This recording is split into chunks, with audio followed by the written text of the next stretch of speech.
and gentlemen, it's hummus time. Hey, I'm Kobe. Welcome back to my channel. And today I'm finally gonna share with you how I make my creamy, delicious homemade hummus. It is so easy to make. Anyone can do it at home. It tastes 1,000 times better than what you get at the store. The only catch is you need to eat it when it's fresh and hot. All you need is a pot, some chickpea or garbanzo bean that we soaked overnight in water till they doubled or almost tripled in size. I'll just pour some of these straight into my pot. While my hummus is cooking, I add some carrot just to add a little bit of sweetness and flavor to the chickpeas. You don't have to blend these in with the hummus. You can totally take them out and strain them before you blend the hummus. I highly recommend putting these in. They just add that little bit of flavor and sweetness. If you don't have them, don't worry about it. You don't need them, but these go in. My next ingredient you definitely do need. You need just a little bit of baking soda.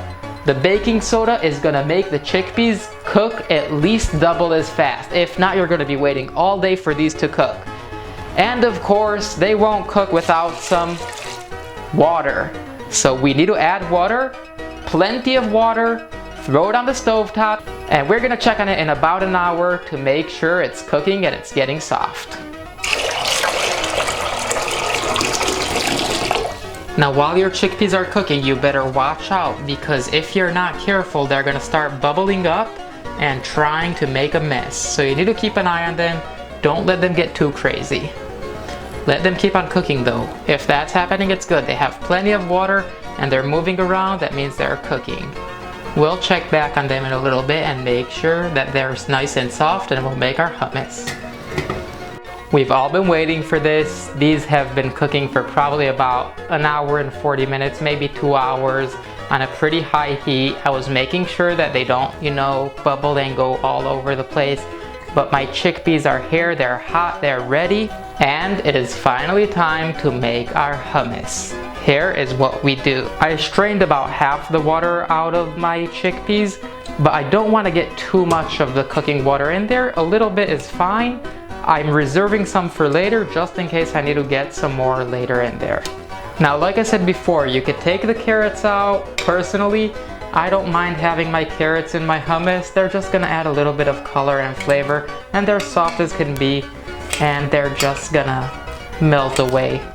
Now, I know a lot of people try to remove the skins, but right now I cooked the hummus so much with the baking soda, the skins are so soft they're practically falling off the hummus on their own.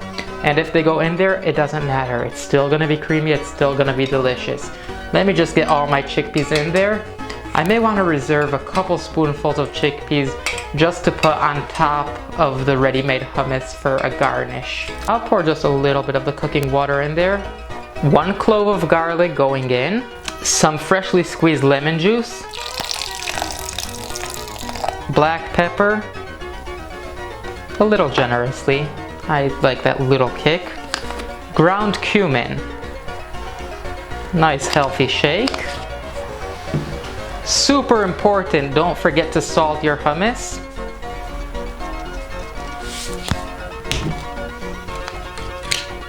Bit of olive oil. And definitely, extremely important, some tahini. Raw tahini goes straight in. Oh, tahini is so good. I'll blend this all together. If I see it's a little thick, I'm just gonna add some of my cooking water.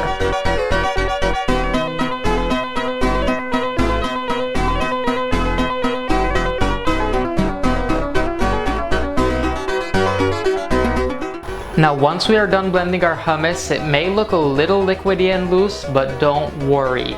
As time goes on, it's gonna become a little stiffer. Now, here is how I plate my fresh hummus.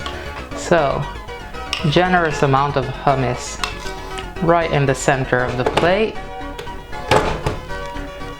Spread it around ever so slightly, creating a little dip in the middle.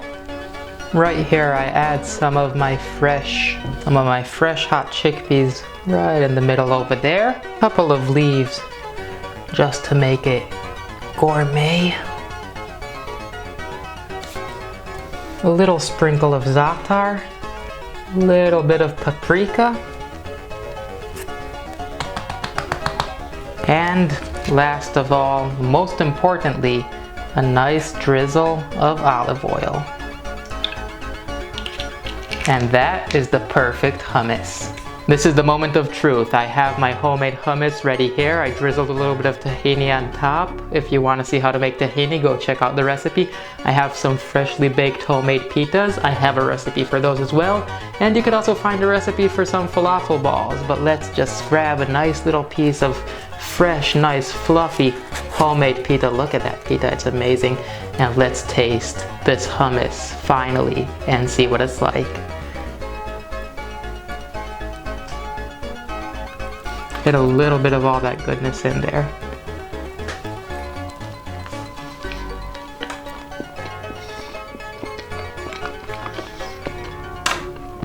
This hummus is packed with flavor. You could really taste the olive oil coming out in there. That little bit of fresh lemon gives it a nice refreshing flavor. It has the deep flavors of the spices and the cumin. The little bit of tahini on top makes it refreshing. This is something they do in Israel. They eat hummus with just some onion. Oh, this is great. Probably one of the best hummuses I have ever made in my life. The drizzle of olive oil on top just adds a whole bunch of flavor. This is good. I'm going to make myself a falafel now and enjoy myself. Don't forget to comment and subscribe to the channel, and I'll see you next time.